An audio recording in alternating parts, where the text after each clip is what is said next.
everyone, welcome to ZSL London Zoo. My name is Jodie and today I'm going to be taking you on a treasure hunt around the zoo. Now I hope you're all well. I'm sure you've missed the zoo a lot. We can't wait to have you back, but until then we're going to visit some of our egg laying residents here at the zoo, and as part of our egg hunt you're going to have to guess who's next on our treasure trail. So I've got a few clues to see who we're going to visit first. Now I want all of you to have a little guess of who this might be. Well, I can't fly, I live near the equator, and I am very, very slow. Do you have any idea who it might be? Well, we'll see. Follow me. Well, if you said tortoises, well done, you are absolutely correct. I am joined by our three Galapagos tortoises, Priscilla, Polly and Dolly. And as you might expect from the name, they come from the Galapagos Islands and they are enormous creatures. In fact, our three aren't even fully grown yet. Now people think their shells must be really heavy, but actually they're relatively light. They're made up of a honeycomb-like structure, so a bit like a Malteser with lots of air pockets inside. And as well as being very big, they live for a very long time as well. It's said they can easily reach ages of 150 years old. In fact, it's even whispered they can reach 200 years old. And of course, they lay eggs. Now they're a little bit different to the chicken eggs that we might be used to. Their eggs are a lot less hard and a lot less leathery in texture. Now when the females want to lay their eggs, they can walk for many kilometres to find a nice dry sandy nesting area by the coast, and they will dig for several days to make sure that hole is nice and deep, and when it's ready they will lay their eggs inside, and after that fill the sand back in, pat it down, make sure it's nice and flat, and after that the girls can basically go back to their daily business. It takes about 4 to 8 months for those eggs to be ready to hatch. When they do, the youngsters only weigh about 50 grams, which is amazing considering they can grow to reach sizes of 250 kilograms. When they are ready to hatch, the young ones must start climbing out of that sand, so they need to dig up nice and high to get out of that deep hole their mums have laid them in. But don't worry about them, they've got a nice yolk sac inside their egg. Now that is full of nutrition, so that will keep them sustained for up to 7 months, plenty of time for them to dig out and start their lives. Now, one of my favourite facts about those eggs is the temperature of the sand actually can affect the gender of the child. So if the sand is relatively cold, they are more likely to become male. However, if that sand that they are incubated in is a little bit warmer, they're actually more likely to become female. And then once they've crawled out, they're ready to start their lives. And of course, they have a lovely life here, Priscilla, Polly and Dolly at the zoo. They have lots of enrichment from our keepers as well. So they particularly enjoy a good snack. They're always very interested to have a little bit of food around them as well. And sometimes even a little tickle underneath their chin. Now when this happens, they kind of go into a trance-like state. They lift themselves up nice and high, lift their chins up, and they very much enjoy this little tickle. Now this is something that actually happens out in the wild with another animal called a Darwin finch. The finches love to eat all the bugs and dead bits of skin, anything like that, on their chins, and the tortoises really enjoy it as well. So both animals are mutually benefiting from that, and it's really good for our keepers to give them a little tickle on the chin as well, because it means when they lift themselves up nice and high, they can look all over their bodies and give them a good health check as well.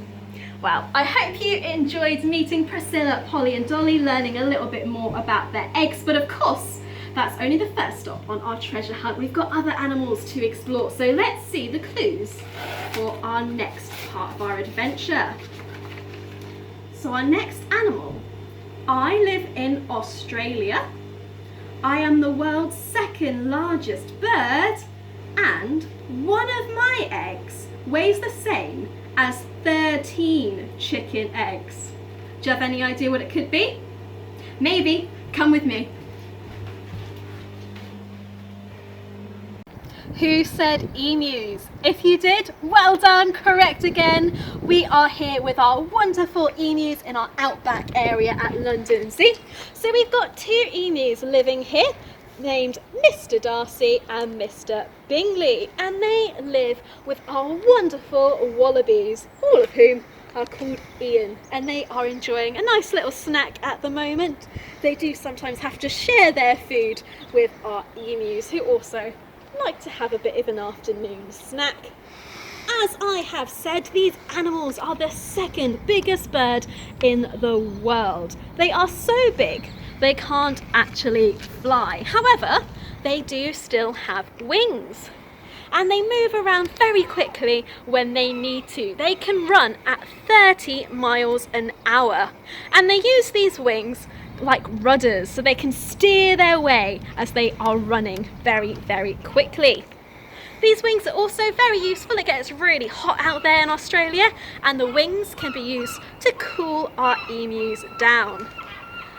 Since they can run so quickly on those legs, you've probably guessed, they are very, very strong. They are the only bird with calf muscles, and these legs can help defend our emus if any predators come attacking. In fact, these legs are so strong, our emus defeated the Australian army in the Emu War of 1932. So they live out in Australia in the woodland, savanna, dry forests and grassland areas, and as you can see at the moment, having a little snack over there, they're very keen on their food. Those beaks aren't actually as strong as they might look. They're kind of more of a rubbery-like structure and can be used to pick up food off the ground. Now they like all sorts of different things. They're omnivores, and they're having a little bit of lettuce over there at the moment. Now, as we're talking about eggs at the moment, I'll tell you a bit more about those eggs. When it comes to emus, they're a little bit different than a lot of other birds. So when they want to find their mates, that usually happens around December, January time, it is the females that will be courting the males. They will be strutting around, puffing out their feathers, doing all they can to try and impress a mate. When the females lay eggs, they can lay eggs in up to 5 different nests, and it's then the men's job to take over. After that, the girls go about their business, but the boys will be the ones that sit on the egg and incubate them, keeping them warm, barely having any food or water for that time period. And once the eggs hatch, it will be the boys that look after them as well. So the dads will help to raise the eggs after 60 days when they hatch, and it takes about 6 months for a young emu to become fully grown. And when they are pretty big animals indeed. So they can weigh up to 100 pounds and be up to 6'2".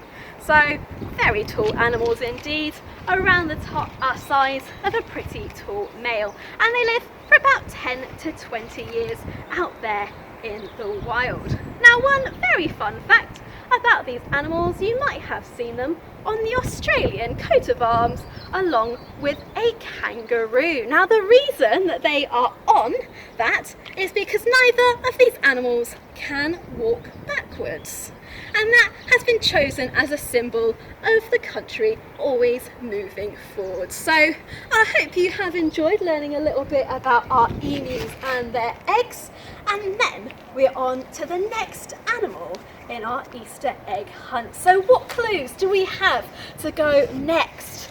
Our next egg laying animal. See if you can figure it out. So I am always very smartly dressed.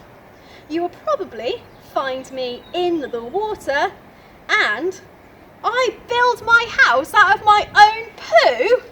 Do you have any idea what that could be? Oh, I think you might be right. Let's go find out. Well, if you said penguins, of course you are absolutely correct. Well done. We are here at Penguin Beach with our lovely group of Humboldt penguins. Now, when we think about penguins, we tend to think about them coming from cold, snowy, icy places. Well, actually, penguins come from a variety of different climates all around the southern hemisphere. So some do come from very cold places, but some come from pretty warm climates as well. These are Humboldt penguins, and they actually come from the coastal regions of Peru and Chile. Now, for all that swimming around in the water, it's easy to forget that penguins are actually birds, and being birds, they also have feathers. Now, these feathers help them to be that very smart black and white colour, just like we said in the clue. They look very well dressed, kind of like they're in a tuxedo. Well, this actually helps camouflage our penguins from any predators. So if you think about an animal swimming underneath a penguin and looking up, that white belly would blend into the bright white sky above. And if they swim above a penguin and look down, that black back would blend in to the deep dark oceans below, helping our penguins to stay nice and hidden from any predators. Now, since we're talking about that colouring, I'll talk a bit more about our Humboldts here and those special spots that they've got on their bellies. Now, this spot pattern is actually unique to each and every Humboldt penguin. So just like a human's fingerprints, they can be used to tell each and every one of our Humboldt penguins apart. Now, as well as being very good at swimming, they're very good at diving as well. All species of penguins can dive about 100 metres. Our Humboldts here can dive about 150 metres, but some of the largest species of penguins, like the emperor penguin, which can grow to be an incredible 4 foot tall, has been recorded to dive about 500 metres deep. That is the equivalent of 5 Big Bens stood one on top of the other. So I'm sure you'll agree, for birds, they are very good at swimming. And we are here, of course, for our Easter egg hunt. They are also very good at laying their eggs. So they tend to lay their eggs between February and March, and those eggs tend to hatch between March and April. And both parents join in, taking turns in sitting on those eggs to help incubate them. So they part their feathers and they put their skin against those eggs and keep them nice and warm to make sure they grow into healthy penguins. Now, I say eggs because usually they have 2 of them, one being laid about 2 to 4 days after the first one, and that one will then of course hatch a few days later. And once they hatch, the parents, as well as taking turns in incubating the egg, will take turns in raising it as well. Interestingly, the baby birds have a special egg tooth at the top of their upper part of their bills to help them crack open the eggshell when they are ready to hatch. Now, I said they tend to have their eggs around February and March, but actually the Humboldts can have eggs at any time throughout the whole year, except when they're going through their yearly molt, which happens in the summer. So that is when they shed all of their current feathers and grow back a nice, shiny, brand new layer of feathers. So if you come around that time, you might see them looking extra bright and shiny and white when they've got their new feathers to look very, very smart indeed. So that is our Easter egg hunt, and we have seen some very different animals. When we think about eggs, we tend to think about nests high up in a tree. So we've seen some very different types of nests here as well. I've said that our penguins actually make their own out of poo. So out in the wild, they'll build their own with their own poo. Here we've got nesting boxes for them to put their eggs in as well. So there's all sorts of different areas that you might find eggs from all sorts of different animals. And that includes mammals as well. We always think about birds laying eggs, but there are even mammals that lay eggs. That is the echidna and the platypus. So we can find eggs all around. So do keep your eyes open when you go on your very own Easter egg hunt. Well, from me, the penguins, the emus and the tortoises, we can't wait to welcome you back to the zoo very soon. Until then, happy Easter and take care.